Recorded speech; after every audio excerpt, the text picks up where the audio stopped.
선생님 안녕하세요. 감사히 잘 듣고 있습니다. 참 열심히 살아온 것 같습니다. 원래 성격이 욕심 많아 그런지 남들이 말하는 일복인지 언제나 바쁘게 열심히 산 것 같습니다. 몸도 마음도 지금은 약간 지친 것 같습니다. 저에게 의지하려는 형제들이나 부모님께 가끔 서운한 마음이 들어 괴롭습니다. 예전에는 부모 형제 일에 적극적이었는데 요즘은 피하고 싶고 서운합니다. 제 마음이 그릇된 것일까요? 하모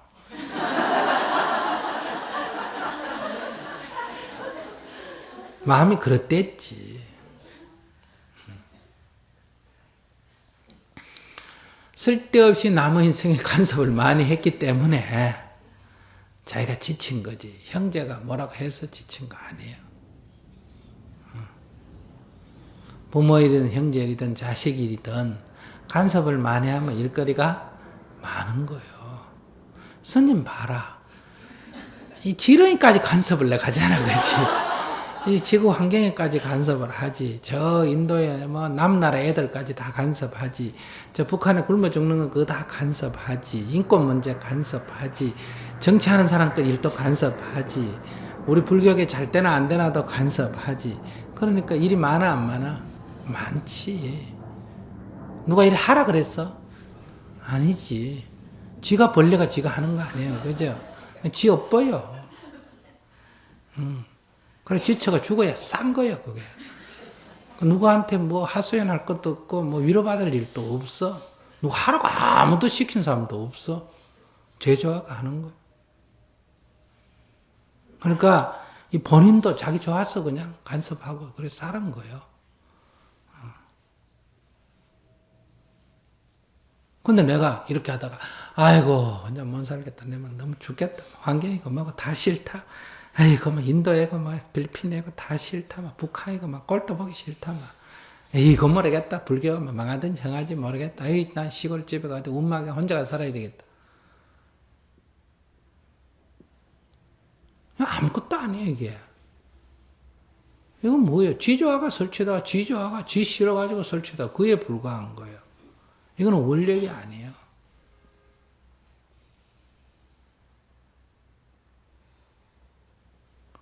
누가 산에 가라 그랬나? 자기가 괜히 등짐지고 등산 간다고 올라가다가 산이 왜 이래 넘나? 이거 왜 이래 절벽이 넘나? 길은 왜 이래 안 되나? 이래 신경질 내는 거 똑같은 거예요. 너 가라 그랬어. 아무도 가라는 사람 없어. 가기 싫으면 내려오면 되는 거예요. 너 나보고 뭐 스님 되라 그랬나? 부모가 그렇게 울고 먹고 말리는데도 뭐 길을 쓰고 이래 왔잖아.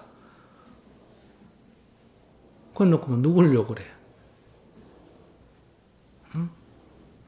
북한 더울 때 정부가 도와라 그랬나? 돕지 마라 그랬나? 돕지 마라 그랬는데 죽으라고 가서 돕잖아. 인도 너 가라 그랬나? 가지 말았는데 지가 가가지고 구경하면서 돕고 하잖아. 불교 누가 새롭게 하라고 얘기한 적이 있나 없나? 아무도 없잖아. 오히려 비난하고 욕하고 그랬잖아. 하지 말라고. 비난하고 욕한다는 건 말리는 거 아니에요. 말리는 거. 근데 지금 이건 누구 탓하겠어? 내가 이러다가 막 일하다가 과로에 쓰러졌다 해도 누구 탓하겠어? 하라는 사람 아무도 없어. 하는 사람 있으면 탓하지.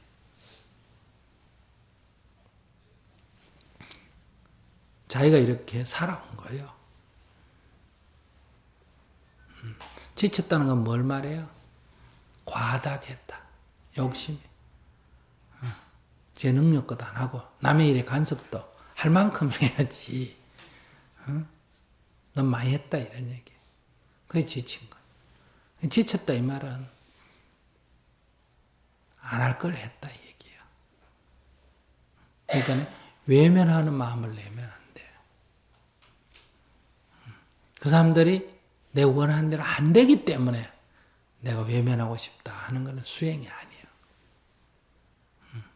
그래서 내가 지쳐서가 아니고 내가 남의 인생에 간섭하는 걸 좀 줄여요.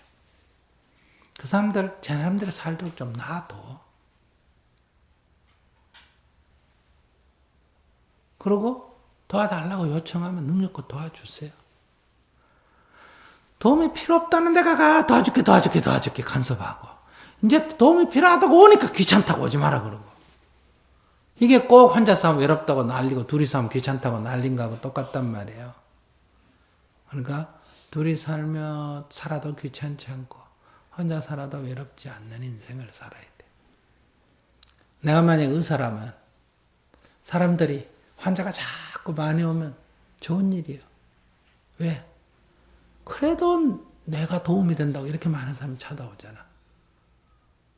그러면 최소한 밥 먹는 시간, 자는 시간 빼고는 내 일을 해야 돼. 내가 언제 이렇게 많은 사람들이 나한테 도움 요청할 때가 있겠어? 이건 보람 있는 일이에요. 또 사람들 아무도 나를 안 찾아오면 어때요? 이 좋은 일이에요. 왜? 아프지 않다는 얘기 아니에요. 안 아픈 건 좋은 일이야. 꼭 아파가 나한테 찾아와야 되나? 그러면 책이나 읽고 신문이나 보고 명상이나 하고 그러면 되잖아. 봉사활동이나 하고. 근데 꼭 사람 아파가 그걸 침을 놔주고 주사를 놔줘야 되나? 그럴 필요 없잖아. 그래서 여기 한국에 오면 여러분들이 저한테 제가 여러분들 집에 가서 애 보는 거 좋아하나? 빨리 해줄까? 법문해달라고 그러잖아. 이거 법문해주지만 인도 같은 거 하면 너 이렇게 법문 잘해도 거기 가서 나보고 법문해달라는 사람 한 명도 없어. 그거는 가면 출육천호동 해요. 벽돌을 쌓든지 나무를 심든지 이런 일이에요. 또 딴 데 가면 마찬가지예요. 어떤 데 가면 북한 관계 일에 대해서 나한테 묻고 어떤 데 가면 인생에 대해서 묻고 어떤 데 가면 돈이 필요하다는 사람이 있고 다 다르잖아. 그러니까 거기에 맞게 살면 되는 거예요. 도움을 요청하면 도와주고 너만 요청하면 어떡하냐. 능력이 도와주는 데까지 도와주다 보면 능력이 딸리면 사람들이 저 친구 도와줄 힘이 없구나 이러고 저절로 떨어져요.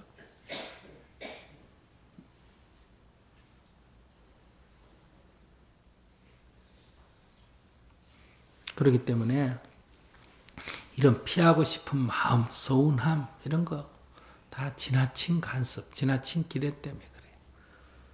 그러니까 도와달라는 것은 기쁨으로 받아들이세요. 또 내가 도와달라는 거 다 못 도와준다고 또 능력 부여라고 생각하지 마세요. 한 명이나 도울 수 있는 걸 고맙게 생각해요. 어떤 사람이 저한테 이런 말을 했어요. 스님이 그렇게 북한 독해 한다고 굶어 죽는 사람 다 살릴 수 있어요? 그렇게 물어는 거예요. 그래서 제가 그랬어요. 어떻게 내가 다 살리겠어? 그럼 10분이나 살려요? 내가 어떻게 10분이나 살리겠어? 그럼 어떻게 해요?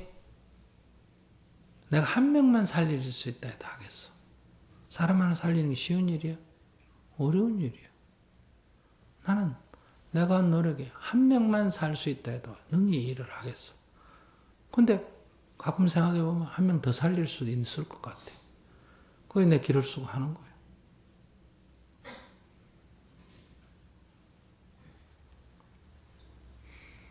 욕심은 많이 내면 안 돼요. 그냥 최선을 다하는 거예요. 이렇게 사는 거예요. 근데 누구를 한탄하겠어? 자기 좋아서 하는 일인데. 그죠? 누가 월급 받고 시켰으면 참 칼부림 날 거예요. 중노동 한다고. 자기 좋아서 하는 일이니까. 괜찮아요. 그래서 나중에 스님이 죽었다 그러거든. 여러분들 그러세요. 아이고 이렇게 생각하지 말고 아이고 그렇게 부지런히 돌아다닐 때 죽기는 결국 죽구나. 이렇게.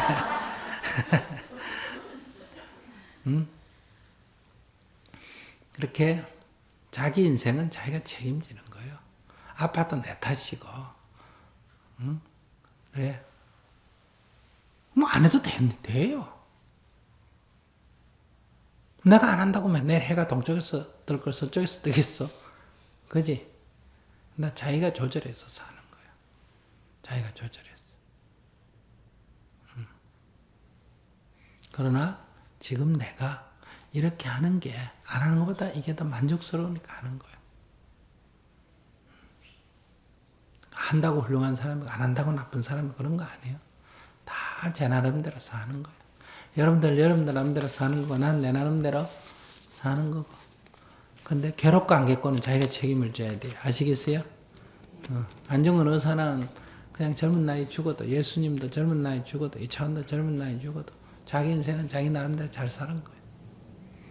그 사람들이 나중에 죽을 때 후회하면 그건 인생 실패예요. 근데 어떤 일이든 자기가 자기 인생에 대해서 잘했다고 생각하면 괜찮은 거예요. 이 질문하신 분도 가족을 잘 돌봐랐다. 잘한 거예요. 앞으로도 계속 그렇게 하세요. 힘들면 줄이세요. 더 힘들면 하지 마세요. 그렇다고 누가 뭐라고 하는 사람 아무도 없어요. 그럼 가족들이 왜 안 도와주냐고 항의를 한다. 항의를 받아야지 마땅하지. 그 사람들은 도와주는데 습관이 들어있다. 안 도와줘야 항의를 하는 거예요. 담배 피우다가 안 피우면 내 몸뚱이도 저항을 하는데 입에 매 담배 넣어줬다가 안 넣어주면 저항을 해야 안 해요? 저항을 하는데 하물며 딴 사람이 말해 뭐 하겠어요. 그러니 그런 비난을 당연히 받으면 돼요. 아이고 죄송합니다. 그러면 돼요. 그래서 여러분들도 저도 강의 들어오는 거 다 할 수 있어요? 없어요? 못합니다.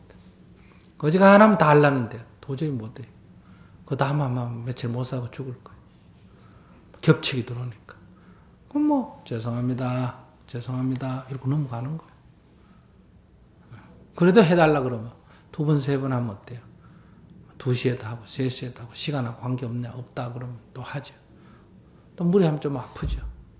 아프면 또 아플 때는 뭐 아무리 해달래도 못 해주잖아. 그죠? 그래서 살다 보면 이제 조정을 하죠. 나도 휴식 시간을 가지려고 월요일은 쉰다고 정해봤다가 월요일 오전 쉰다고 정해봤다가 안 됩니다. 왜 안 되느냐? 그날 강의 같은 거 들어오면 괜찮은데 꼭 비 안 오는 날 초산이 나거나 아시겠어요? 이렇게 되거든요. 그러니까 이게 비 안 오면 뭐가 들어와도 들어오는 거예요. 그러니까 안 비 안 오는 게 훨씬 나. 왜? 안 비 안 오면 대통령이 보자해도 갈 수가 없고 뭐 일가 친척이 죽었다 그래도 갈 수가 없는 거예요. 왜? 시간표가 짜져 있으니까.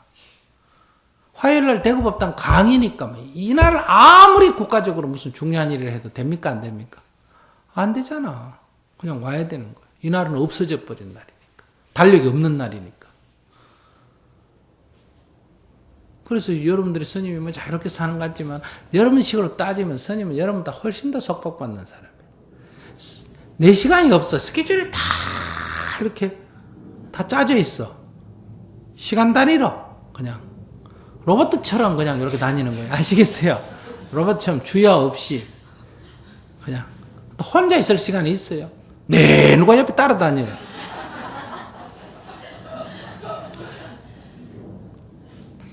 어디 데이트도 한번 할 수가 없어.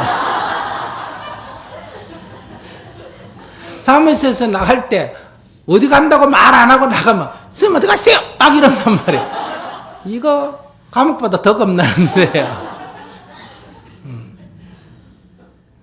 다 어디 보고 해야 돼. 핸드폰 이게 개목걸이 아니에요. 그죠?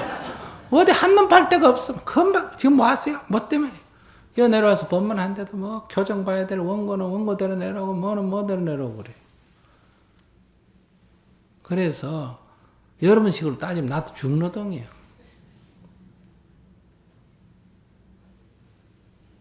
여러분들 밤이나 했지 난 밤도 없어. 2시고 3시고 뭐 외국까지 관여하니까. 그러니까 가만히 내 다만 내보다 여러분들 훨씬 행복하다고 느낄 거예요. 아, 이거 저놈의 중도 저래서 하는데 나는 아무 문제가 없겠다. 그 시간이만 남아 돌아가지고 행복한 게 아니에요. 그 속에도 인생이 뭐 별 거겠어요. 그래도 나는 항상 이렇게 생각해요. 누가 막 이거 스님 힘듭니다. 힘 안 든다. 왜? 매일 가서 등짐 지고 노가다 하는 사람도 있는데 내가 아무리 힘든다 해도 노가다 하는 것보다 내가 덜 힘든다. 또 어떻게 생각해보면 더 힘들 수도 있어요. 그런데 내 좋아서 하는 일이잖아. 그죠? 사람이 자기 좋아서 하는 일만 하고 산다는 거 쉬운 일이 아니잖아요. 이 세상 사람들이 다 하기 싫은데 억지로 돈 때문에 살잖아. 근데 스님은 뭐 억지로 하는 일은 좀 적어요. 힘이 들어도 아프간에 누가 가라 그랬나? 이라크에 누가 가라 그랬나? 히말라야에 누가 가라 그랬나? 자기 좋아서 돌아다니 죽어도 그만이지 뭐. 그 앞으로 스님이 죽고 난데 뭐 어쩌고저쩌고 이런 소리는 절대로 하지 마세요. 스님은 지 좋아서 뭐 위험한 데든 어디든 막 감나무에 올라가든 절벽에 올라가든 지 좋아서 올라가다 떨어져 죽을 거니까. 그래서 어차피 주어진 인생을, 주어진 시간을, 주어진 조건을 긍정적으로 받아들이라 이런 얘기예요. 어차피 밭을 매야 되면 밭 매는데 즐거움을 느끼고, 어차피 원고를 써야 되면 그냥 긍정적으로 받아들이고, 어차피 법회를 해야 되면 재밌게 하고, 그게 안 좋아요? 어차피 그 남자하고 살 바에야 그냥 잘 사세요. 같이 살면서 그거 미워하면 그거 지옥 아니에요, 지옥. 어차피 살 바에야 그냥 안 좋아도 좋은 척, 마음으로 좋아하는 척, 그냥 빨아다 보고 헐타다 보고 만져다 보고 막 좋은 마음을 내요. 어차피 살 바에야. 왜 웃어? 어차피 혼자 살 바에야 그냥 고독을 마음껏 즐기라 이 말이에요. 그렇게 해야 자기 인생을, 이게 긍정적 사고예요. 사물을 완전히 긍정적으로 보고 해요. 저도 이렇게 사물을 부정적으로 보면 누가 괴롭다? 내가 괴로운 거예요. 어떤 사람을 미워하면 내가 불편한 거예요. 전화 와도 받기 싫으면 어때요? 전화 받는 순간에 벌써 마음이 힘들잖아. 근데 뭐든 다 좋게 생각하면 아무 걸림이 없지 않습니까? 그래서 처음엔 잘 안 되지만은 자꾸 긍정적으로 생각을 하세요. 다리 하나 부러지면 하나 부러졌다 울지 말고 파떡 어떻게 생각해라. 이쪽 다리 안 부러진 것만 해도 고맙다고 생각을 하는 식으로 이렇게 좀 긍정적인 사고를 자꾸 갖게 되면 사는 게 자꾸 좋아집니다. 자꾸 기쁘다 하고 살면 기쁜 일이 자꾸 생기고, 괴롭다 하고 살면 자꾸 괴로운 일이 생겨. 사주팔자 지하기 나름이다 이런 말 있죠. 불행을 자꾸 만들지 마시고 행복을 자꾸 만들면서 삽시다. 예. 첫 번째 질문입니다. 스님, 전 동서와의 갈등이 심합니다. 동서들은 항상 저에게 서운하다고 합니다. 저는 정말로 힘껏 정성껏 물질적으로 마음으로 최선을 다한다고 생각합니다만 동서들은 항상 부족하다고 합니다. 항상 너그만 잘 살고 편하면 다냐? 형제가 그래도 되냐? 이제는 큰 집에 가기 싫습니다. 얼굴 마주치기도 싫습니다. 어떻게 할까요?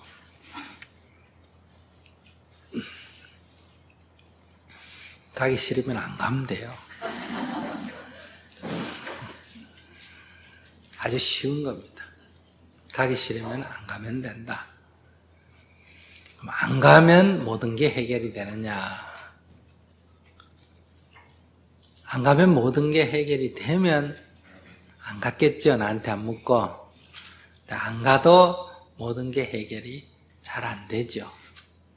첫째는 남편이 가라 그러죠. 그런데도 안 가면 부부간에 갈등이 생기죠. 또 형제간에 교류를 안 하면 마음이 굉장히 불편하죠. 그런 관계에서 내가 선택하는 거예요. 그러니까 안 가서 이러한 나머지를 감수하든지, 그렇지 않으면 가서 지금 문제 제기한 이런 불편을 감수하든지, 인생은 그 둘 중에 선택입니다. 어느 게 더 좋으냐 그런 건 없어요.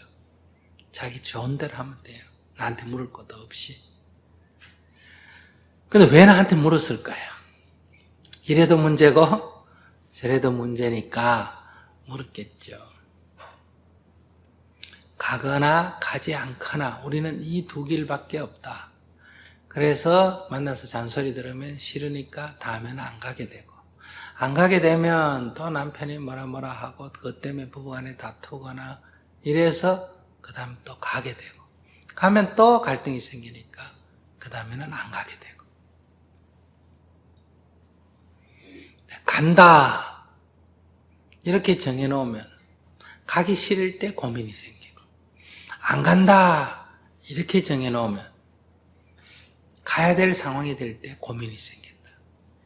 그래서 간다 안 간다 이런 결정은 스스로 자신을 속박하는 게 됩니다. 가고 안 가고 이런 걸 단정하지 마라, 정하지 마라 이거예요. 갈 형편이 되면 가고 못 갈 형편이 되면 안 가고, 이걸 정하려고 하지 말고 열어놔라. 그래야 자신을 속박하지 않습니다. 그러면 어떻게 해야 괴롭지 않느냐? 앞에 본문한 대로 동서 입장에서 생각해 보라. 나는 잘 살고 형님 집이 좀 못 산다. 그럴 때 못 사는 사람 입장에서 볼 때는 뭐든지 여러 가지 어려울 때 도와주기를 바라는 것은 누구나 다 마음이 일어나는 거예요. 형님이 잘 살면 동생들은 형님이니까 도와줘야 된다고 생각하고, 동생이 잘 살고 형님 못 살면 그 형님 집에서는 큰 집이니까 좀 같이 신경을 써줘야 된다. 이렇게 사람 마음이 일어난다. 그러니까 그 입장에 서서 보면 그렇게 느낄 수도 있겠다. 그럼 이렇게 안 느끼게 하려면 어떻게 하느냐? 재산의 절반을 딱 잘라가 형님한테 줘버리면 돼. 그러면 형님 집이 나보다 재산이 많기 때문에 이런 말은 절대 안 한다. 그러니까 해결할 길이 없는 건 아니에요. 그렇게 해결하기가 싫은 거예요. 즉 재산을 떼주기가 싫다 이거예요. 그래서 생기는 어쩔 수 없는 과보다 이거예요. 그러니까 형님의 문제만 있는 게 아니라 나한테도 문제가 있다. 그래 못한다 이거예요. 내가 지금. 그러니까 내가 욕심이 많은 건 형님 말이 맞다 이거예요. 너만 잘 사면 되냐? 지당한 말씀이다 이거예요. 그래서 형님이 너만 잘 살면 되냐? 맞는 말씀입니다. 어떻게 형제간에 저만 잘 살아가 되겠습니까? 같이 잘 살아죠. 그러면 알면서 왜 좀 안 좋냐? 이러면 맞는 말씀입니다. 알면서도 안 주니까 그 어느 동생인지 몰라도 그건 나쁜 놈이에요. 이렇게 말하면 됩니다. 근데 형님, 그 주면 좋은 줄 알긴 아는데요. 제가 욕심 많아가 도저히 안 줘집니다. 어떡합니까? 죄송합니다. 마음을 이렇게 내면 불편 안 해요. 즉 너만 잘 살면 되냐 하는 소리를 들어도 불편 안 하다 이거예요. 욕을 얻어먹을 짓을 내가 했다 이렇게 받아들이면 그런 욕을 얻어먹어도 불편 안 해. 그래서 큰 집에 가는 대신 그런 욕을 기꺼이 얻어먹는 마음을 내면 큰 집에 갈 자유가 있어집니다. 지금은 그 욕을 안 얻어먹으려니까 지금 무슨 자유를 버리려고 하는 거예요? 큰 집에 갈 자유를 지금 버리려는 거예요. 이 말은 큰 집에 갈 자유가 없어진다 이런 얘기. 그래서 큰 집에 가기 싫으면 안 가도 됩니다. 그러나 그만큼 속박을 받는다. 그런 마음이 불편하다. 그러니까 그걸 감수할 거냐. 그렇지 않으면 경제적으로 조금 도와줘서 사이좋게 지내는 게 더 낫겠냐. 경제적 손실을 조금 감수하고 사이좋게 지내는 게 낫느냐. 그렇지 않으면 돈을 조금 움켜쥐고 감옥에 사는 게 낫느냐. 그러면 돈도 손해 안 보고 감옥에도 안 사는 방법 없겠냐? 이게 질문 요지다. 아시겠어요? 이 질문에 대한 대답은 욕을 기꺼이 얻어먹는다. 욕하는 형님을 이해한다. 이런 얘기. 그러면 돈도 손실 안 나고 감옥에도 안 갈 수 있습니다. 이 셋 중에 선택을 해야 돼. 그래서 제일 좋은 거는 돈도 아깝고 하니까 어떻게 한다? 욕하는 형님을 이해한다. 아시겠습니까? 형님 뭐라 그러면 예, 그럴만하네요. 그 누군지 그 참 나쁜 놈이에요. 이렇게 마음으로 그렇게 받아들인다. 이게. 죄송해요. 이렇게. 꼭 돈 주란 얘기가 아니에요. 그렇게 받아들이면 가는 것이 싫지가 않다.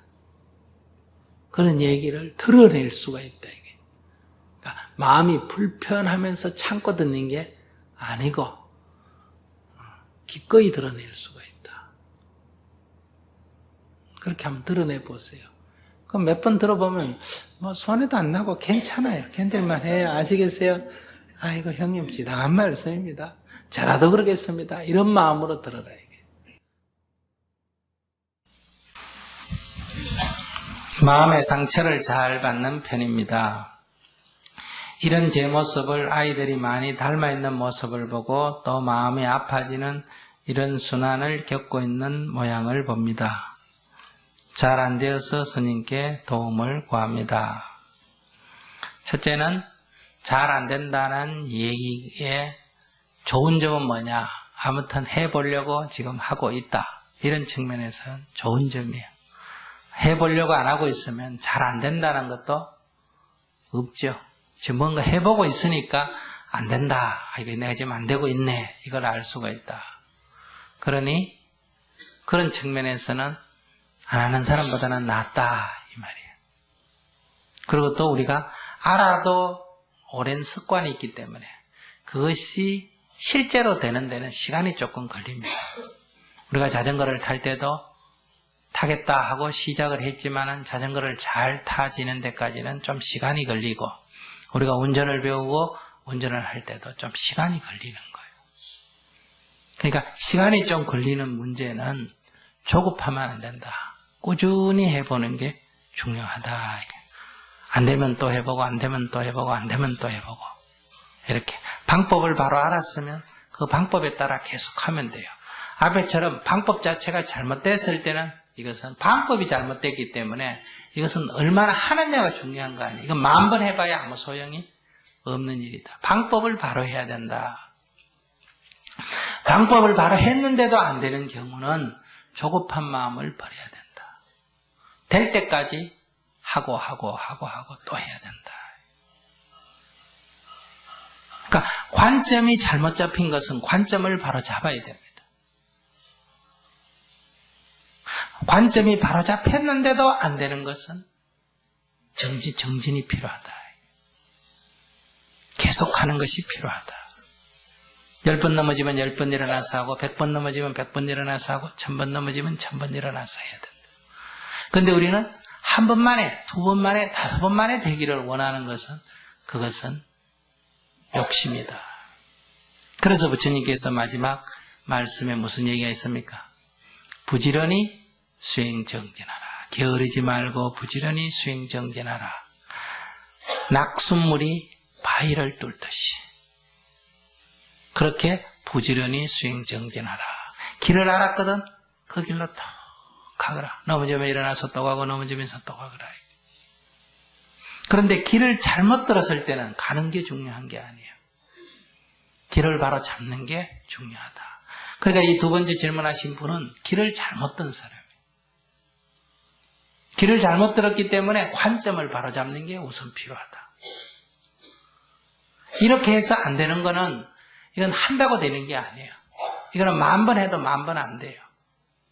왜냐하면 수행의 관점을 잘못 잡았기 때문에.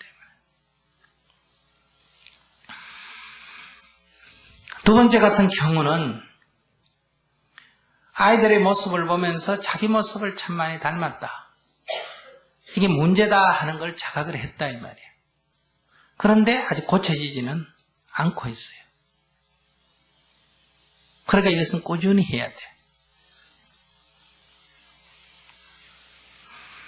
상처를 받는다. 이 바깥에서 누가 말하거나 누가 어떻게 하면 그것이 나한테 상처를 받는다는 것은 내가 경계에 끄달리고 있다는 얘기예요. 하나는 경계에 끄달리고 있다는 말이고 다른 하나는 내가 아상이 강하다는 말이에요. 내라 하는 것이 강하기 때문에 상처를 입는 거예요.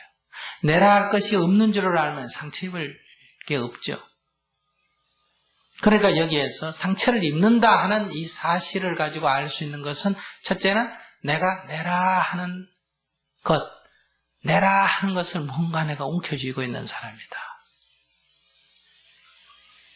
이것을 움켜쥐고 있기 때문에 또한 바깥의 경계에 내가 자꾸 상처를 입게 된다. 거기에 끄달려서 상처를 입게 된다. 그러니까 이런 성격의 사람은 남이 볼 때는 굉장히 착하고 자기 고집이 없는 사람 같은데 상처를 입는다는 그 자체가 사실은 에고가 굉장히 강하다는 것을 말합니다.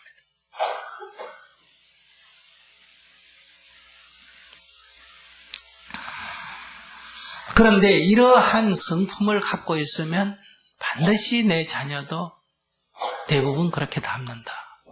그건 사실이에요.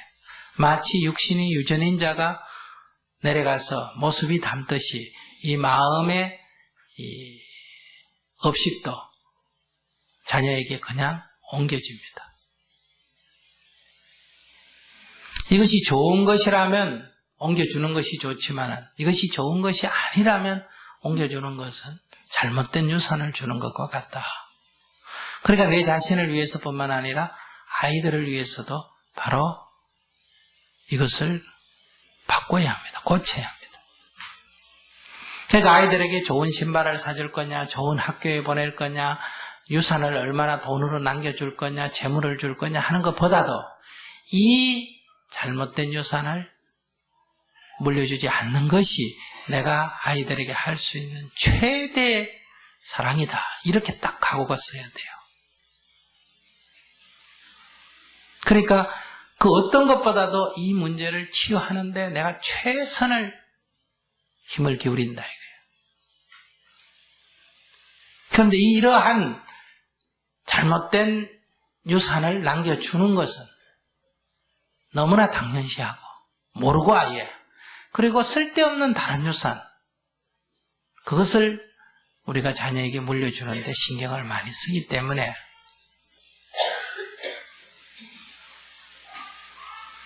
우리 가계부사님 법문하면 부모의 공덕이 없다 이런 얘기를 자꾸 많이 듣죠. 부모로부터 받은 병이다든지 육신의 병도 그렇고 마음의 병도 그렇고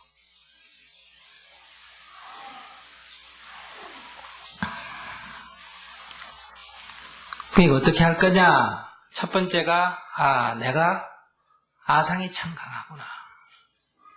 남이야 나를 어떻게 평가하든 내가 상대편의 말 하나하나에 걸리고 거기에 상처를 입는다는 것은 내 에고가 나를 고집하는 것이 굉장히 강하다. 즉 타인을 다른 것을 이해하는 폭이 굉장히 적다는 거예요. 그 사람은 그렇게 말할 수도 있고 그 사람은 그렇게 생각할 수도 있고 그 사람은 그렇게 느낄 수도 있고 세상은 다양하니까 이렇게 넓은 이해의 폭을 갖고 있으면 내가 상처를 덜 입죠. 그런데 이해의 폭이 좁기 때문에 어떻게 그런 말을 할 수 있느냐? 이렇게 생각하기 때문에 상처를 자꾸 입게 된다. 굳이 또 이것은 둘로 나누면 화나고 짜증나고 미워하고 이런 것들은 주로 이 견해가 다르기 때문에 즉 우리들의 이 표면의식인 육식인 이 견해가 다르기 때문에 주로 생기는 문제라면 이렇게 마음의 상처를 잘 입는 사람들은 이 무의식의 세계로부터 옵니다. 자기의 업식에 대한 에고를 갖고 있기 때문에 그래요. 즉 사람은 어떤 상황에 부딪힐 때 필링이 서로 달라요. 느낌이 서로 다르다 이거예요. 그런데 그 느낌이 서로 다른 것들을 우리가 함께 받아들여야 되는데 자기 느낌을 중심에 놓고 세상을 보기 때문에 그 느낌에 집착하기 때문에 우리가 감정적이 되는 거예요. 주로 이런 마음의 상처를 많이 입는 사람은 주로 감정적인 사람이에요. 이 감정은 이 느낌에 바로 이 마음이 맹목적으로 반응을 일으키기 때문에 오는 거다. 그렇기 때문에 이런 분들은 우리가 앞에 견해가 다른 사람, 화나고 짜증나고 괴로워하고 이런 사람들은 수련을 하더라도 깨달음장이 낮고, 이러한 마음에 이렇게 작은 일에도 상처를 입고 주로 자기가 좀 감성적이다. 이렇게 이해는 되는데 이 감정을 어떻게 못한다. 이런 경우는 나눔의장을 좀 다시 참석해 보는 게 좋다. 왜냐하면 이것은 알아도 해결이 안 돼요. 몰라서 해결을 못한 게 아니고 이해가 돼도 상대편이 그럴 수 있다는 걸 다 이해가 되는데도 마음이 이 상처를 자꾸 입어. 이 경우는 이 업식에 사로잡혀 있기 때문에 그래요. 그래서 이것은 뭔가를 이해하고 배우고 안다고 해서 해결이 안 됩니다. 그것은 자기의 상처받는 그 마음을 자기가 여실히 봐야 된다. 다시 말하면 이 필링에 끼어 있어야 됩니다. 우리 12연기로 말하면 수, 오원에서 말하면 수, 거기에 끼어 있어야 돼. 그것이 반응하는 것을 보고 다음 행위 거기에 반응하지 않도록 이 반응에, 이 느낌에 끼어 있어서 그것을 그것으로만 보는 어느 정도의 힘이 생기면 이 문제는 치료가 충분히 가능하다 이 말이에요.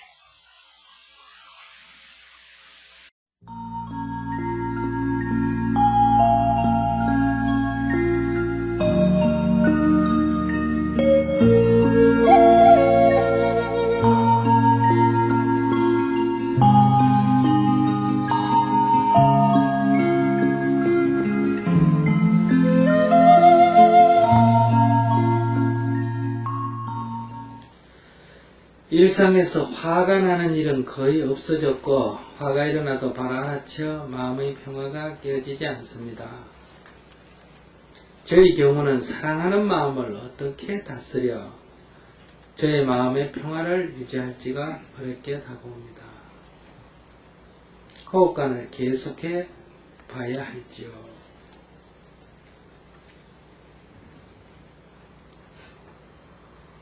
이때 사랑하는 마음이라고 했는데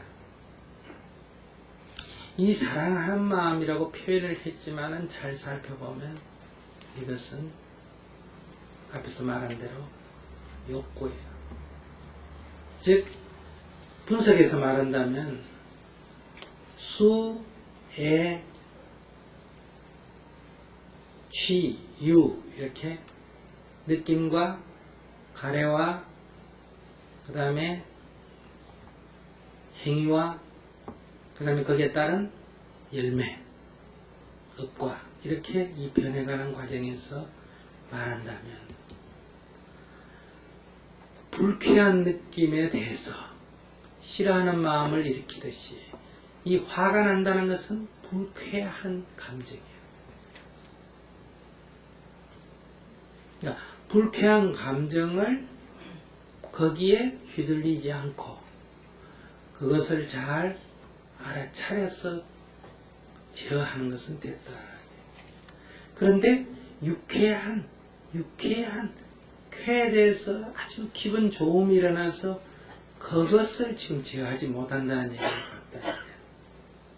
사랑하는 마음이 일어났을 때 이것을 다스리기 어렵다 이 말은.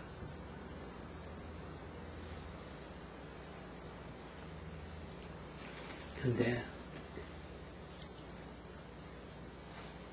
불쾌한 감정에 휘둘리는 것, 거기서 벗어나는 것도 중요하지만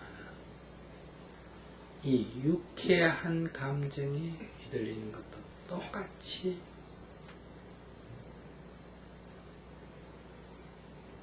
거기서 벗어나야 돼. 그래서 이 공부를 하면 관수, 수를 관하면 시고 곧 고다 이렇게 말하죠.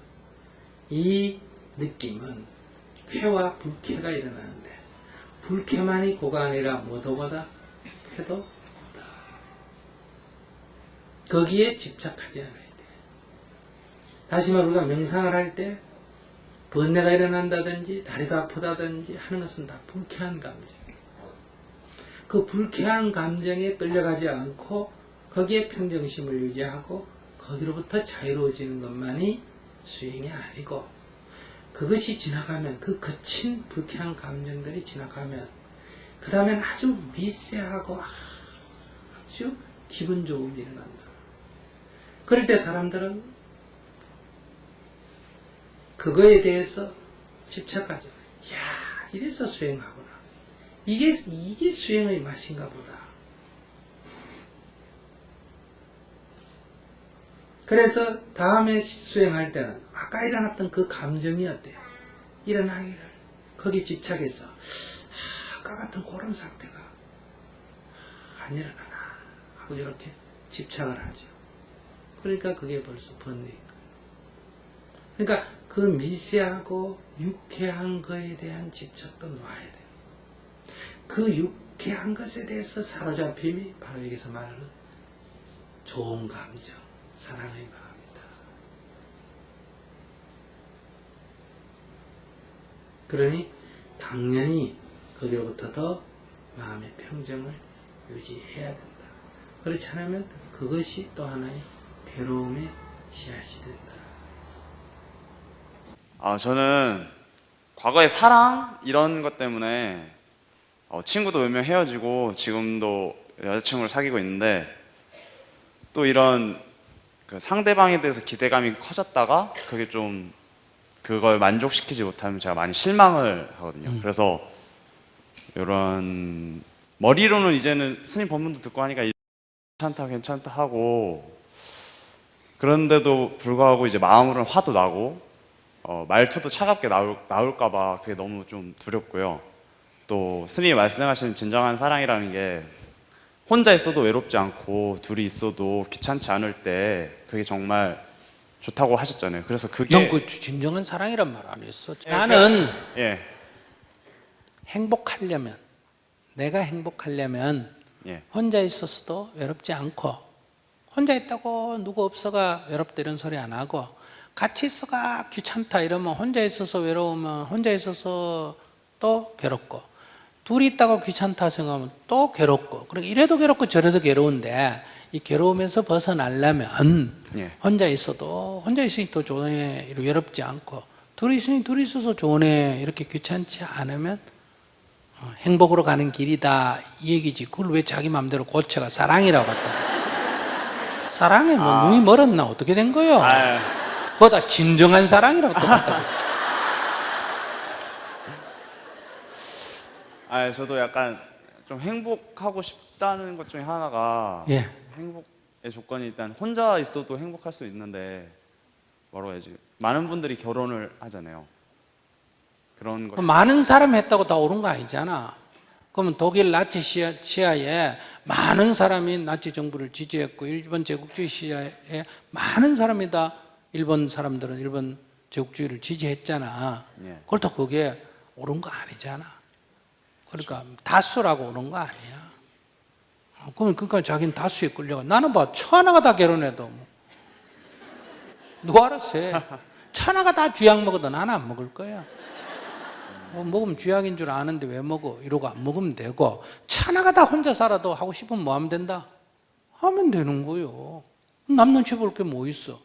아까 5가지 내가 남을 때리거나 죽인 것도 아니고, 예. 남의 물건을 뺏거나 훔친 것도 아니고, 남을 성추행하거나 성폭행한 것도 아니고, 욕설하거나 거짓말한 것도 아니고, 술 먹고 취해가 행패 피운 것도 아니면 알았어, 그냥 살면 돼. 그래서 다시 이제 돌아갔어. 뭐가 문제야? 아니, 집착을 하는 게 좀 괴로워서. 그럼 괴로우면 안 하면 되지 뭐. 그러니까 이거를 집착을 이렇게 억눌렀을 때 이미 마음에서는 이미 화가 나 있어요. 그거 억누르려고 하면은. 집착을 왜 억눌러? 집착을 안 해야지. 집착을 억누르는 건 집착을 하고 있는 거 아니야. 그렇죠. 그러니까 그거는 집착을 하고 있는 거야. 그럼 이런 거를 그럼 바꾸려고 괴로운 거야. 예. 그래서 이거를 바꾸려고 안 하려면 집착 안 하면 된다잖아. 방법이 하는 거는 방법이 필요한데 안 하는데 왜 방법이 필요해? 안 하면 되는데. 아, 그 예를 들어서 한번 얘기해 보자. 담배를 피우려면 어떻게 피워야 합니까? 라고 하는 거는 방법이 필요해야 안 해요?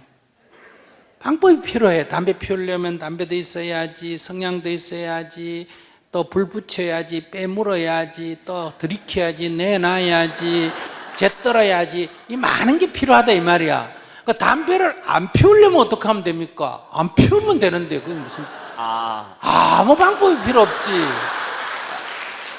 네, 맞습니다.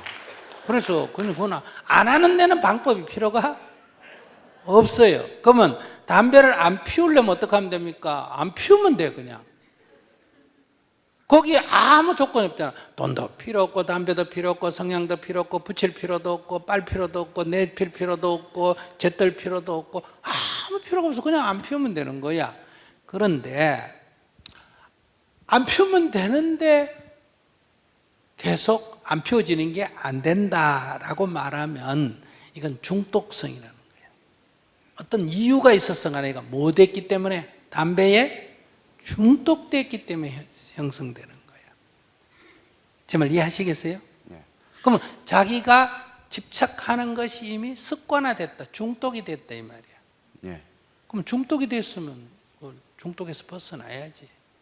벗어나는 길은 계속 안 피우는 게 제일 빨리 벗어나는 길이에요. 담배를 안 피우는 방법은, 담배를 끊는 방법은 간단히 안 피우면 되는데 안 피울 수 있는 방법이라는 게 없어요. 계속 안 피우면 되는 거예요. 그럼 시간이 지나면 끊어져요, 안 끊어져요? 끊어져요. 죽을 것 같은데 그래도 안 피워야 돼. 자꾸 피우라 그러는데도 그래도 안 피워야 돼. 병이 났는데 그래야 안 피워야 돼. 안 피우기만 하면 돼. 그런 것처럼 자기가 이제 다시 여자친구가 있는데 뭐가 문제예요? 그 여자친구가 있는데 왜 문제예요? 여자친구가 있으면 좋은 일이지. 예, 좋은 일입니다. 근데 제가 그 담배 피는 습성이 또 나올까봐 그러니까 전에 폐암이 걸렸거나 폐가 나빠졌다는 경험이 있으면 네. 저는 아무리 피우고 싶어도 안 피워야지. 뭐 여자친구를 몇 명 놓쳤다 그러면 이제 그런 버르장머리 이제 고쳐야지. 안 그러면 나처럼 혼자 살든지. 이 같이 사는 사람은 다 수준이 돼야 돼. 어느 정도. 은행 직원이 돈을 막 세고 만지고 내고 빼고 하는데 그 돈이 지 것처럼 집착이 생기면 은행 직원 자격이 있나 없나? 아무리 돈을 내가 만지고 세도 그 돈에 대해서 집착이 안 생겨야 은행 직원이 될 수 있는 것처럼 자기가 세상에 살고 싶으면 아무리 여자를 만나고 대화를 해도 내 거라는 집착이 없으면 결혼해가 살아도 돼. 근데 이게 내 거 같이 집착이 들면 나처럼 이렇게 살아야 돼. 왜? 돈 안 만져야 돼. 여자 가까이 안 해야 돼. 근데 이거 다 문제는 아기를 키워도 그냥 어릴 때는 짐승도 키우니까 키워주고 크면 가도록 내버려 두고 이렇게 되면 아기 나가 키워도 뭐 토끼도 하고 말도 하고 다 왜 못하겠어, 그지? 예. 근데 여기 이제 그걸 갖고 괴롭다 하니까 저건 다 결혼할 수준이 안 되는 게 저기가 붙어가 싸니까 이 문제가 생긴다. 나는 수준이 되느냐? 나는 차이점은 나는 수준이 안 되는 줄을 내가 알고 저거는 안 되는 줄을 모르고 이 차이밖에 없어. 알겠습니다. 그러니까 자기가 혼자 산다고 생각할 때 여자친구 있으면 좋나 안 좋나? 좋죠. 그러면 그것만 생각해. 없는 것보다는 낫다 이 생각하면 돼. 그러니까 한 달 있다 딴 남자 좋다고 가도 예. 그거는 한 달 없는 것보다는 그래도 있다 간 게 낫나 없는 게 낫나? 예. 있다 가는 게 낫잖아. 예. 1년 사귀다가 딴 데 가도 그럼 지난 1년 그럴 바에 없는 게 낫나? 지난 1년 생각해 보면 그래도 있던 게 낫나 안 낫나? 있던 게 좋습니다. 나는 하루만 있다가도 좋겠다. 근데 이거 자기가 고마운 줄 모른다는 거지. 자기 수준의 여자친구가 있는 거에 대해서 고맙게만 생각하면 요구가 없어. 고마운데 무슨 요구가 있겠어. 맞습니다. 근데 자기가 뭐 이런저런 요구가 많으니까 지금 문제가 생기는 거예요.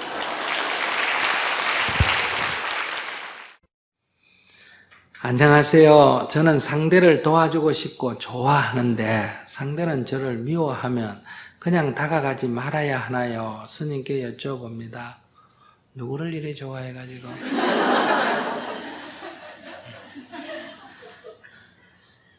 입장을 바꿔놓고 생각해 보면 됩니다. 어떤 남자가 나를 너무너무 좋아해서 나를 좋아한다 그러고 선물도 사가오고 또 보기만 하면 키스하려 그러고 껴안으려 그러고 그런데 나도 좋아하면 괜찮은데 나는 그 사람 막 꼴만 봐도 싫어. 그리고 그렇게 뭘 자꾸 나한테 신경 써주면 자꾸 남 눈치 보이고 막 굉장히 거북해. 근데도 그 사람은 자꾸 그 눈치 없이 그래. 그러면 좋아해요, 싫어요? 괴롭지. 이런 걸 뭐라 한다? 추행이라 그래, 추행.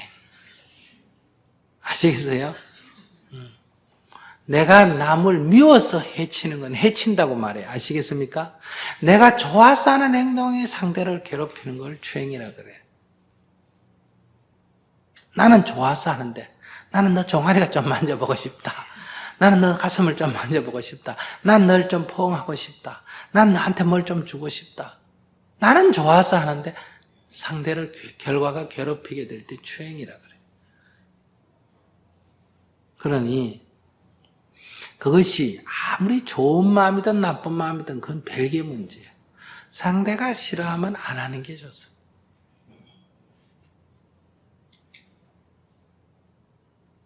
그건 사랑이 아니에요. 내가 상대를 좋아하는 이 욕구를 내가 감당 못해가 상대가 싫어하는데도 강제로 하는 거예요. 그건 사랑이 아니에요. 그건 욕망이지. 욕망은 절제해야 되고 욕망은 버려야 된다고 부처님이 가르쳤어요. 사랑은 더 많이 베풀어야 돼요. 근데 지금 하는 건 사랑이 아니에요. 그건 상대를 괴롭히는 거지.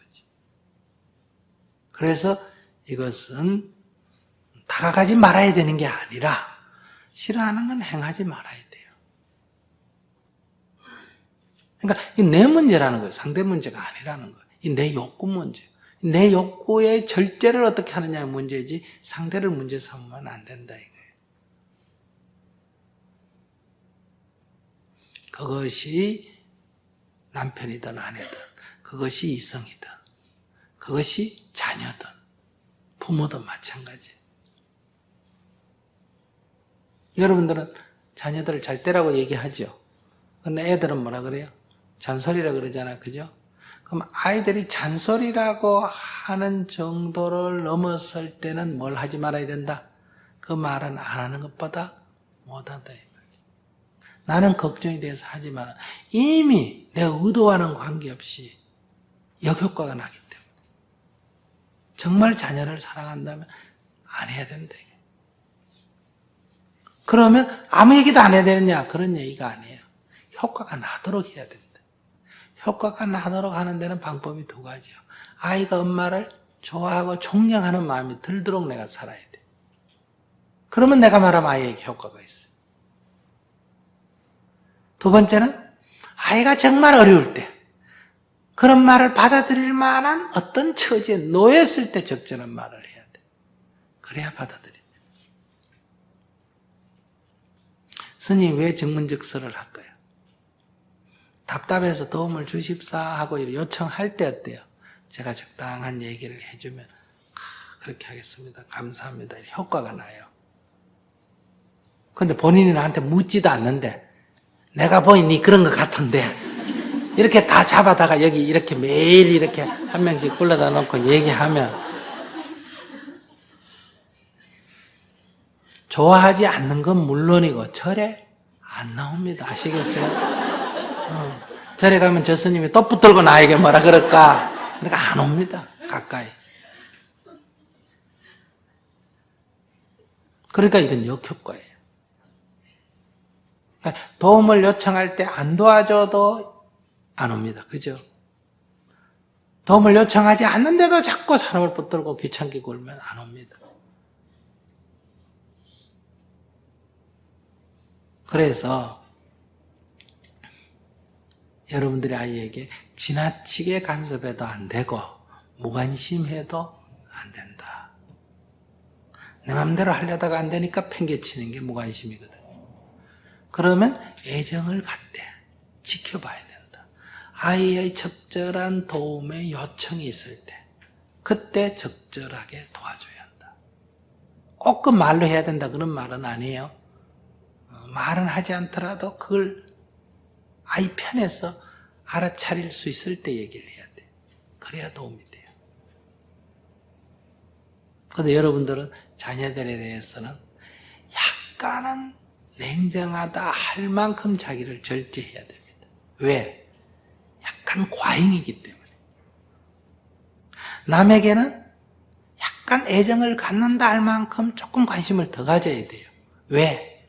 항상 외면하기 때문에.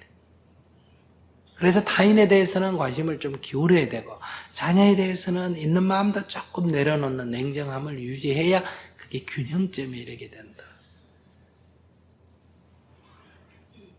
그래서 이 질문하신 분은 날 미워하고 싫어하니까 그냥 내버려 둘까요? 이런 질문 같은데 그러니까 나는 좋지만은 내가 도와주고 싶지만 상대는 자기가 혼자서 해보겠다고 하니까 지켜보셔야 됩니다. 지켜보셔야 됩니다. 가끔 영화에 이런 거 있잖아, 그죠? 내가 어떤 여자를 좋아하면 여자가 싫다는데도 자꾸 도와주려고 그러고 어떤 남자가 좋아하면 남자가 싫다는데도 자꾸 가서 도와주는 사람 영화 같은데 가끔 그런 거 있죠, 그죠? 그건 딴 마음이 있어서 그래요. 딴 마음이 없다면 어리석어서 그래요. 자기 애정 감정 때문에 그래요. 그래서 이걸 조금 절제를 하고 지켜봐야 된다. 그래서 적절한 도움이 필요할 때, 요청이 있을 때 그때 적절하게 도와줘야 된다. 그것이 사랑입니다. 그래서 사랑은 약간 아픔이 있어야 돼요. 자기의 그 일어나는 감정을 약간 억누르고 도와주고 싶은 것도 약간 자제하고 약간 기다림도 있어야 되고 그래서 약간의 자기 아픔이 있는 게 사랑이에요. 지 하고 싶은 대로 다 해버리는 거 그건 사랑 아니에요. 그건 욕망이지. 그래서 조금 더 자기 마음을 관찰하면서 제 얘기를 잘 귀담아 들으시고 그 사람하고 또는 그 아이하고 관계를 유지하는 게 좋다. 그러면 조금 정진을 하시면 지혜가 생깁니다. 적절하게. 말로 표현할 수 없어요. 도움을 요청하면 도와주고 홀로 설레면 물러나주고 이런 적절한 관계를 유지해야 된다. 그래야 인간관계는 오래 갈 수가 있습니다. 자, 여기까지 하겠습니다.